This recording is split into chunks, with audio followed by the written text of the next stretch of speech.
आप सभी का A1 भारत स्टूडियो में स्वागत है। एक जंगल में साध नामक मुनि रहते थे। उन्होंने तप करके बहुत सी विद्या हासिल की। एक दिन ध्यान लगाने के बाद जब उनकी आंखें खुली तो उनके हाथ में आसमान से एक गिलहरी आ गिरी। वह गिलहरी खून से लथपथ थी क्योंकि वो चील के पंजों से छूटकर मुनि के हाथ में आ गिरी थी। गिलहरी मौत के डर से कांप रही थी। मुनि को उसके ऊपर दया आ गई। उन्होंने सोचा, क्यों ना इसे अपनी विद्या से अपनी बेटी बना लूं। मेरी पत्नी कब से संतान प्राप्ति की चाह रख रही है, लेकिन उसके भाग्य में संतान है ही नहीं। अब यह बात बताकर उसे दुखी करने की जगह कुछ साल इस गिलहरी को ही बेटी बनाकर उसे सौंप देता हूँ। इतना सोचते ही मुनि ने एक मंत्र पढ़कर गिलहरी को एक छोटी सी बच्ची बना दिया। वो उस गिलहरी को बच्ची बनने के बाद गोद में उठाकर अपनी पत्नी के पास लेकर आए। उन्होंने कहा, लो अब इसे अपनी बेटी मानकर ही पालना। सोच लो, भगवान ने तुम्हारी सुन ली है। मुनि की पत्नी छोटी बच्ची देखकर खुश हो गई। अब गिलहरी से बच्ची बनी लड़की मुनि के घर में बड़े लाड़ प्यार से पलने लगी। मुनि की पत्नी ने कुछ दिनों बाद बच्ची का नाम वेदांता रखा। मुनि और मुनि की पत्नी दोनों बड़े प्यार से वेदांता को पाला। मुनि को बहुत खुशी थी कि उसकी पत्नी को अपनी ममता लुटाने के लिए एक बेटी मिल गई। कुछ समय बाद उसकी परवरिश में मुनि भूल ही गए कि वो एक गिलहरी है। वेदांता को मुनि ने अच्छी पढ़ाई लिखाई करवाई।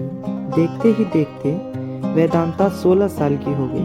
अब मुनि की पत्नी को अपनी सुंदर बेटी की शादी करवाने की चिंता होने लगी। उन्होंने यह बात मुनि से की।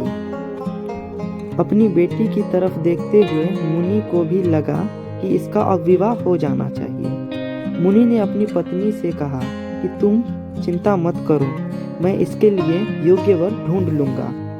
मुनि को लगा कि मेरी बेटी बहुत सुंदर है और उसकी शिक्षा दीक्षा भी अच्छी हुई है। इसीलिए उन्होंने अपनी सिद्धि से सूर्य देव को पुकारा। सूर्य देव ने मुनि को प्रणाम करके बुलाने की वजह पूछी। तब मुनि ने कहा, मेरी बेटी विवाह के योग्य हो गई है। मैं चाहता हूँ कि आप इसके पति बने। सूर्य देव ने कहा, आप एक बार अपनी पुत्री से पूछ लीजिए, अगर उसे मंजूर है तो मेरी तरफ से भी हाँ है। तब वेदांता बोली, पिताजी यह बहुत गर्म है, मैं इसके पास नहीं जा पाऊंगी और ना ही इन्हें देख पाऊंगी। मुनि ने वेदांता से कहा, कोई बात नहीं, हम दूसरा वर देख लेंगे। तभी सूर्य देव ने कहा, हे मुनिवर, मुझसे श्रेष्ठ बादल हैं, आप उनसे बात कीजिए, वह मेरे प्रकाश को भी ढक देते हैं। मुनि ने अब बादल को याद किया। बादल गरजते हुए मुनि के पास पहुँचे और उन्हें नमस्कार किया। इस बार मुनि ने सीधे वेदांता से पूछा, क्या तुम्हें यह वर पसंद है?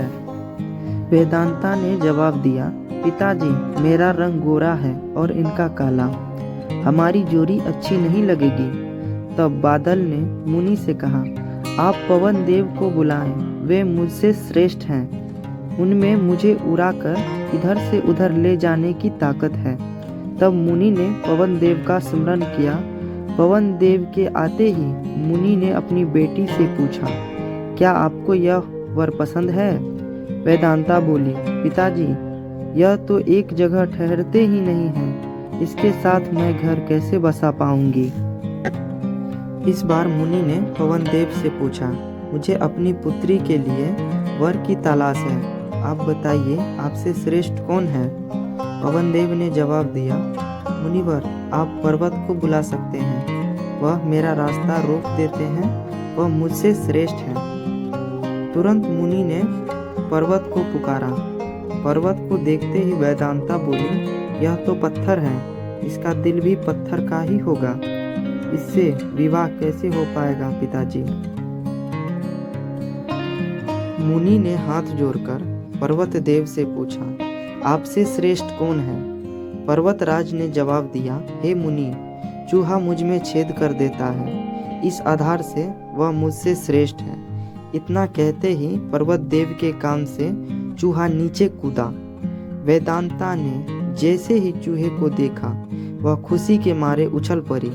उसने कहा, पिताजी, यही मेरा वर बनना चाहिए। मुझे यह पसंद है, इसकी पूंछ कान सब कुछ कितना प्यारा है। मुनि ने सोचा, ओह, मैंने एक गिलहरी को मंत्र विद्या से इंसान तो बना दिया, लेकिन इसका दिल अभी भी गिलहरी वाला ही है। मुनि ने तुरंत वेदांता को गिलहरी बनाया और उसका विवाह चूहे से करवा दिया। विवाह के बाद दोनों खुशी खुशी रहने लगे। कहानी से सीख, इंसान चाहे बाहर से कितना भी बदल जाए, लेकिन उसका दिल वैसा ही रहता है। इस वीडियो को देखने के लिए आपका बहुत बहुत धन्यवाद।